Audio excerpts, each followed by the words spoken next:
Today on the Frontline Health podcast. My brother was telling me this story about some kids in, I think it was a poorer area of like Serbia or Croatia or something along those lines, and they were given some food items. They were processed foods, and one of the processed foods happened to be a Pop-Tart or a version of a Pop-Tart. They put it in their mouth and they spit it out because they had no idea what it was. They thought it tasted artificial, that it didn't really have the value of what they were looking for. And I think, to your point, the more we get back to a natural way of eating and what we're supposed to eat instead of a bunch of this processed stuff, the more our palate will start to crave that as well. Howdy, partners, and welcome back to another episode of the Frontline Health podcast, where we help you take ownership of your life with health news, tips, and insights.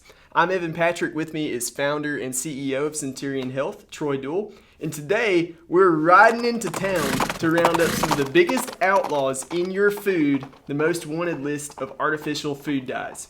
These sneaky bandits make your food look mighty fine, but they come with some serious health risks. So saddle up as we track down the worst offenders and find healthier alternatives to keep your pantry clean and your body strong. Troy, are you as happy as I am that I'm done with that intro?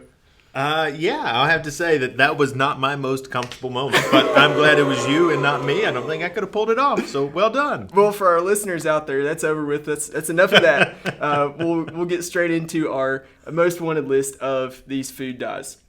But before we actually get into the list, let's take a moment to just kind of enlighten our listeners on the common source of all the artificial food dyes on this list. I didn't realize when I started looking into these artificial food dyes that the really harmful ones, at least, that we were talking about on this episode, all come from petroleum. I expected maybe at least a few different things. And Troy, I don't know about you, but my mother taught me that it's not good to drink gasoline. Is that correct? That is correct. It's not good to drink it. It's not good to smell it in enclosed areas. So you want to stay away from the petroleum products for sure when it comes to consumption. But, the interesting thing is, I think in a way, these guys who initially made it were thinking, hey, this is great because it's a byproduct of the petroleum process. So they're actually using more of the petroleum and being more efficient with it, when in actuality it's creating a lot of harm in a lot of people's lives and bodies because it's gone into all of our foods. So it is crazy when you actually sit down to think that, man, these colors that we have that we want because we want our food to look good come from petroleum. Yeah. I mean, that just baffles. It blows my mind. It really does. Well, and it's crazy because what jumps to my mind when I hear petroleum is just fuel, like That's gasoline, right. Fossil fuels, that kind of thing. But it's used for these food dyes as well. So it seems like there's so many different things that can be made from it, and something that's used to power a vehicle versus something that's used to power your body just doesn't seem like it should be the same thing. So could you help us understand, like, what exactly is petroleum? Yeah, I mean, I guess the good thing is we know that petroleum is from the earth. So everything that we have comes from the earth. So from that side, talking about these colors and other things that we've got, the food dyes, we know at least they're coming from the earth. But where it gets a little different is these petroleums and how they're made. It's hydrocarbons. It's basically all this stuff that's pent up in the earth that then we go in and we mine and we pull it out of the earth. And then as part of that process of turning that into a fuel that we can use within our cars, that's where, or asphalt or plastics or whatever, these byproducts are where these components come from. And that's kind of the scary part, that, hey, I love being efficient. I love being resourceful with things. But to me, having a byproduct that comes from petroleum that we put in our bodies on a regular basis and in our foods just does not make sense. Yeah, I don't know. To me, that definitely doesn't sound like something I want on my dinner plate. No, it doesn't. But again, it goes back to really we're the ones at fault because we're always looking for something to look good. So if we see something that says it's fruit punch, we want a bright red fruit punch flavored or looking drink. And because we want that bright red looking fruit punch drink, we trick our minds into thinking it's got to be red, it's got to look that way. And that's where these food companies and big ag have kind of run with it. Yeah. So we know that in addition to artificial food dyes, we know that petroleum is refined into fuels like gasoline and diesel. It's used to create plastics and synthetic materials like packaging and clothing. It can be used to create lubricants and industrial products like motor oil, asphalt, industrial solvents. You mentioned a few of those things. So why on earth did food manufacturers start putting this substance in food? Well, I mean, it comes down to what we've kind of touched on. They, in a way, were thinking they were being very resourceful, but ultimately it comes down to cost. It's a lot cheaper to put in something that is fake and a result of a process that's left over because it's just sitting there, so they're going to get it a lot cheaper than to go take something that's natural and put it in there for the colorant. Yeah. Well, the good news is people are becoming more aware of artificial food dyes, and we're here to educate you on the top food dyes to avoid and healthy alternatives. So now, let's go ahead and jump right into our food dyes most wanted list. And I think number one, and this is the one that we've probably heard about most recently, is red dye number 40. And a lot of things seem to be linked to that, but the number one thing is hyperactivity in kids, allergic reactions, and it does have some potential carcinogenic effects, which means that it could cause cancer. You can find red dye number 40 in so many different things. It's crazy. It's in sodas, it's in Gatorades, it's in cereals, and many baked goods. And even, amazingly, it's in some of our medicines that we take every single day. So it's in some cough syrups and even allergy medications, because not only do we want our food to look good, but we want our medicines to look good as well. Yeah, what's crazy about those things that you just mentioned is there are more things on that list that are marketed as being healthy than unhealthy. You mentioned of course, we don't think of candy as being healthy, but sports drinks, breakfast cereals for children, and certainly the medications that we take, those have been marketed to us as healthy, yet now we know there's a lot of harm that can come from consuming the dyes in these products. Absolutely. I mean, you think about the advertisements that we see for the sports drinks that are on TV all the time, and they talk about, is it in you, and replenishing all those electrolytes and everything else. They just leave out the fact that they're putting in some petroleum in your body to replenish the colors that are there as well. Yeah. It's crazy. It is. Number 2 on our list, we have yellow. Number 5, tartrazine. I know I have heard Bobby Kennedy talk about this being in popcorn and different things. This is one that he's been going after. Some health concerns associated with tartrazine. We know that it's associated with hyperactivity in children. That seems to be a recurring theme. Yep. Allergic reactions and migraines. So some of the food items that yellow number 5 is found in, you have chips. Oh, that hurts. I think of my Cool Ranch Doritos. They have that yellow coloring. Soft drinks, probably your Mountain Dew, your Yellow Mellow. Cereals, once again, and snack foods. And again, as we're going to see really with all of the dyes on this list, there are pharmaceuticals and medications out there with yellow 5 in it. With the common ones, you have antihistamines, antidepressants, and some pain relievers that use this yellow number 5 known as tartrazine. Yeah, and the crazy thing to think is we've just shared 2 of them, and hyperactivity is one of the main themes that we've seen. But we've also seen in the past 30 years an incredible increase and ramp up in the number of people who are being diagnosed with ADHD. And I think you have to wonder if some of these ingredients, some of these colorants that we're using are really adding to that scenario, because it is truly in just about everything that you can buy that is prepackaged or processed. So you have to really start looking at things, because clearly we're getting a lot more of it in our foods than we want. If you ask me, any petroleum's bad, but yellow number 5 is one that I know of, having been around. I think they even talked about it in the movie Die Hard when the cop was talking to Bruce Willis up in the top of the tower, and he was talking about what he was eating was a Twinkie, and he went through the ingredients of the Twinkie, and one of them was yellow number 5, which is kind of crazy. That's a very fun fact from my favorite Christmas movie. Yeah, well, of course. That's one of the best Christmas movies ever. It is. Best Christmas movie ever. Was not expecting to hear that and Die Hard linked to each other, but that's interesting. No, but yellow 5 was there. Up next on our list, we have yellow number 6, known as Sunset Yellow FCF. You don't want to get that confused with sunrise yellow. Yeah, right. All these variants of the color yellow. Potential health concerns with yellow number 6 is a potential carcinogen, which again, potentially causing cancer. Also linked to hyperactivity. That's 3 for 3. Mm-hmm. Allergic reactions and kidney and adrenal issues in some of the studies that have been done on yellow number 6.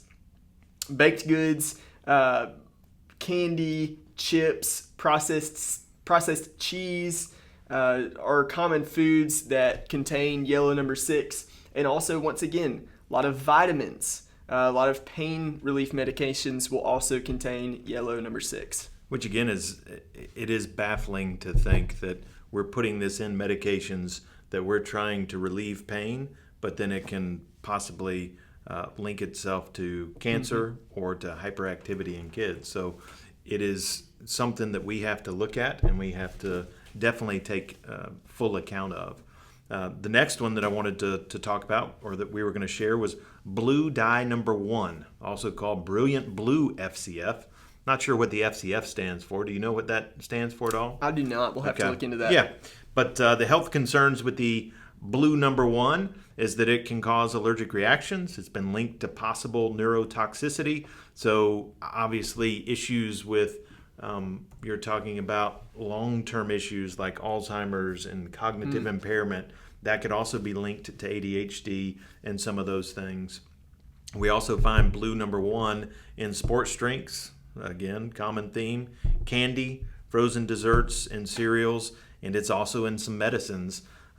Particularly if you find capsules that are colored that look really cool, that's where you'll find some of that blue number 1, and you'll also find it in some topical treatments if people are using that.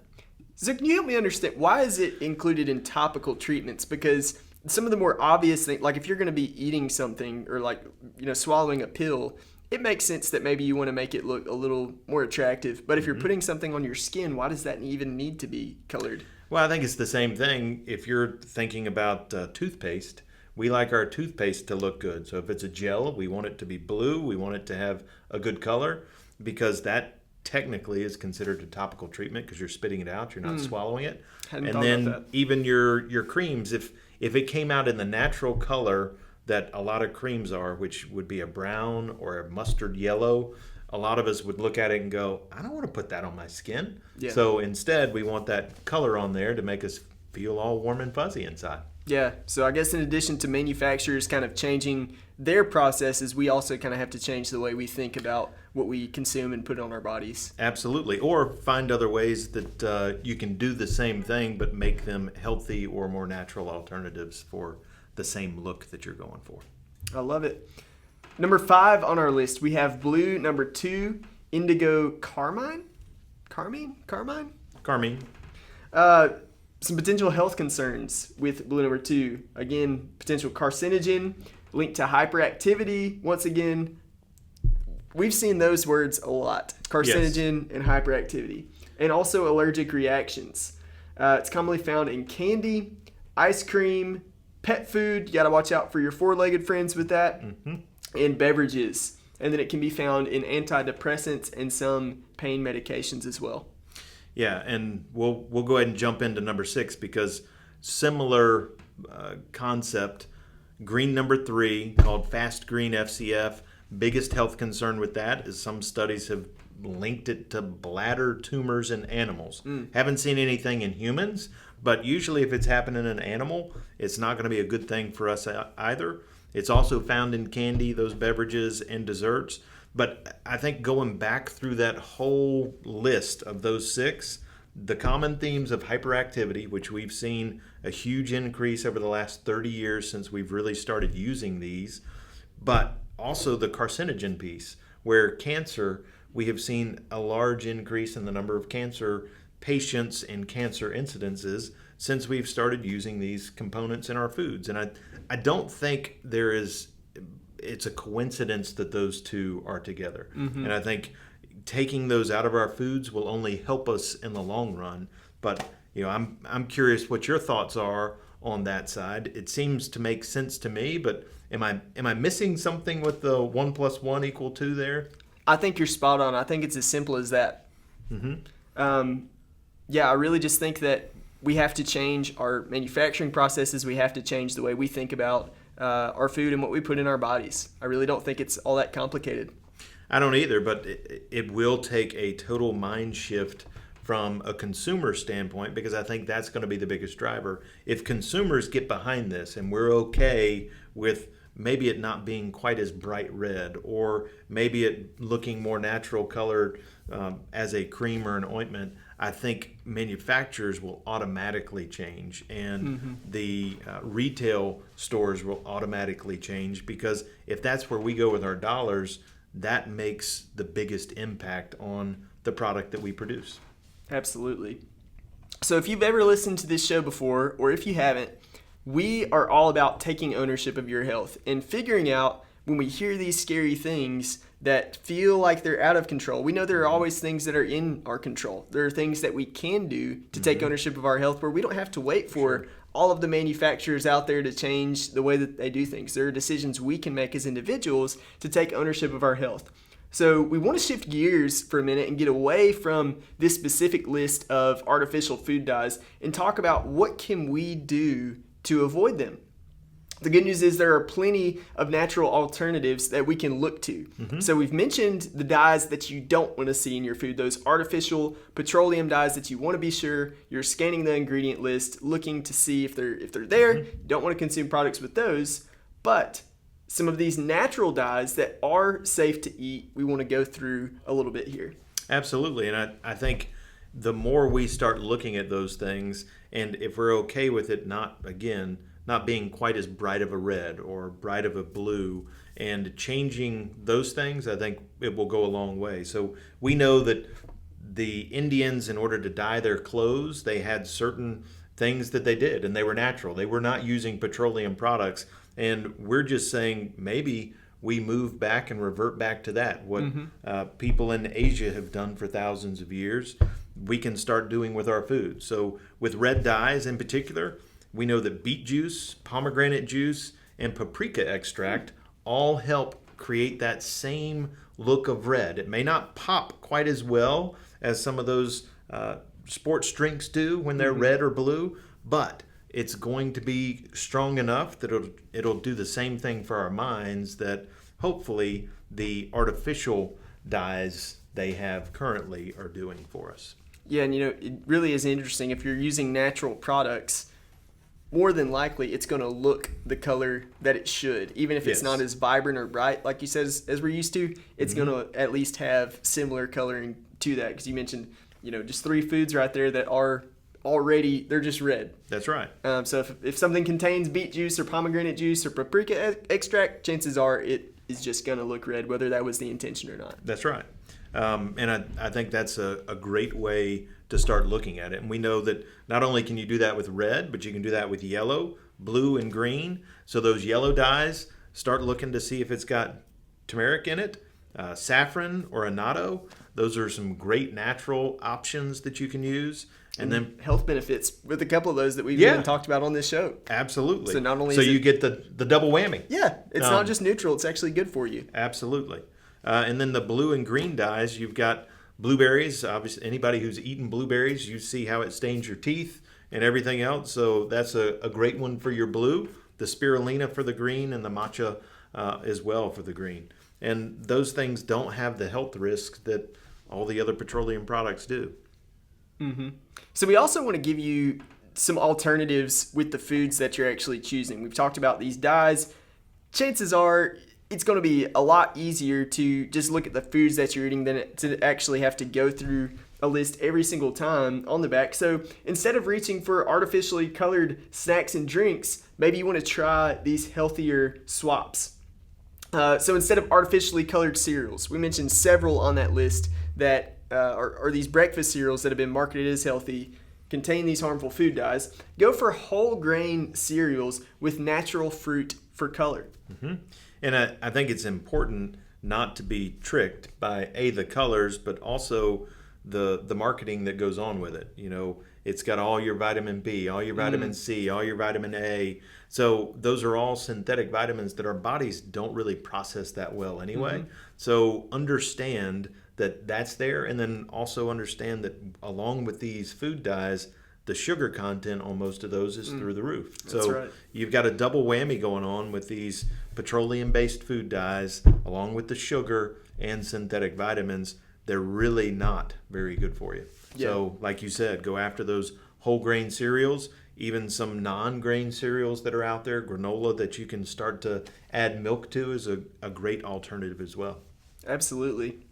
For those sweet tooths out there like me, instead of candy with synthetic dyes, Troy's going to love this. Yeah. Maybe opt for dark chocolate or fruit-based snacks. Troy's favorite food in the world is chocolate. Absolutely. Love some chocolate. Actually, not a chocolate fan, but the fruit-based snacks I think I could go with all day long, and some great ways to actually do the fruit-based snacks. If you don't want to carry around a big bag, have it freeze-dried, buy it freeze-dried.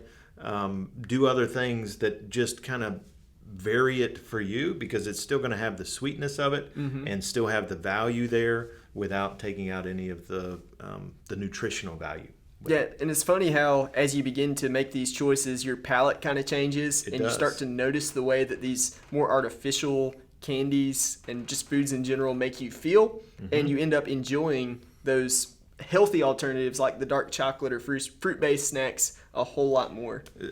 Very, very true. And I still go back to my brother was telling me this story about some kids in, I think it was a poorer area of like Serbia or Croatia or something along those lines. And they were given some food items. They were processed foods. And one of the processed foods happened to be a Pop-Tart or a version of a Pop-Tart. They put it in their mouth and they spit it out because they had no idea what it was. They thought it tasted artificial, that it didn't really have the value of what they were looking for. And I think, to your point, the more we get back to a natural way of eating and what we're supposed to eat instead of a bunch of this processed stuff, the more our palate will start to crave that as well. Yeah, well, just look at my favorite NBA player, Luka Doncic. What happened to him when he moved to the United States from Europe? That's right. Then the Mavericks traded him, and that's a whole other story that I could go on and on about. Yeah. But I'm gonna spare words on that one because nobody wants to hear that. That happens. It happens. Instead of sports drinks, as we've talked about, with Blue One or Red 40, maybe try coconut water or electrolyte drinks colored with natural fruit extract. So it's funny that this is on here. I actually just got back from my honeymoon in St. Lucia, and coconut water was one of the things that one of the local tour guides told us can be just a great way to stay hydrated and refresh yourself as you're going about doing different activities that would cause you to sweat. That's right. It's got all the same electrolytes and a lot of value without any of the downside that all these other sport drinks do with those artificial dyes in there. And then the final one that I know you were about to touch on is those artificially dyed baked goods. So baked goods are everywhere right now that are processed, but we also know that they're filled, a lot of them, with these artificial dyes that are not very good for you. So find the natural food colorings that we talked about earlier instead of these artificial ones. So I think one that stands out in my mind is red velvet cake. There are a lot of people who love some red velvet cake, especially in the South. Yeah. But a lot of those red velvet cakes are artificially dye based and not very good for you. I mean, I don't know that you can say red velvet cake's that great for you anyway, but if you're going to eat it, at least don't have the petroleum based dyes that are in there. Yeah. No, I think there's something to just making things at home too. You're just almost always, if you're making something from scratch, you're having a good time in the kitchen. You might be spending time with loved ones and family, and you're making something that's a lot healthier than what you would just get off the shelf at the store that's ready to eat. Totally agree. Well, this is all great, super practical information for our listeners today, just about how they can kind of take control and navigate the world of these artificial food dyes. As we kind of wait and hope that there will be some changes made on a larger scale, there's still so many things that we can do to avoid these food dyes and have healthier alternatives in our lives. Troy, is there anything else that you want to share with our listeners before we sign off? No, I think just highlighting this and putting some importance on it is a big part of what we need to do as a culture. Because one of the things that I'm always surprised with is when you start going down the path of like Red 40 and Yellow 5, other countries, other nations will not allow that in their foods. But in the U.S., we continue to allow it. So I think it is a big, big deal that we need to look at. But even if we don't have a government that takes control of that and starts to shun it, I think we need to be reminded that we can still have some ownership over that process. So if we're looking at our labels, we're checking them out, we're substituting things where we can, if we're baking at home or doing other stuff, then the more we do that, the greater ownership of our health we can take, and we will protect not only our health, but if we're doing that and we have kids, we're protecting our kids' health, and we're just educating our own families, I think is one of the best ways to start, and to take ultimate ownership of our health that way. That's a great word, Troy. Thank you for sharing all of that. And thank you so much for listening to this episode of the Frontline Health podcast by Centurion. As always, we encourage you to go out and take ownership of your health because you are your best health advocate. If you enjoyed what you heard today on the podcast, please consider subscribing and leaving us a review. We would love to hear your comments or questions about anything we've talked about on the show. For more health news, tips, and insights, follow us at Centurion Health on Instagram, Facebook, X, and YouTube. And for safe, effective, and affordable healthcare products made in the USA to help you elevate your health and life, visit Centurion.health. We look forward to you joining us next time on the Frontline Health podcast by Centurion.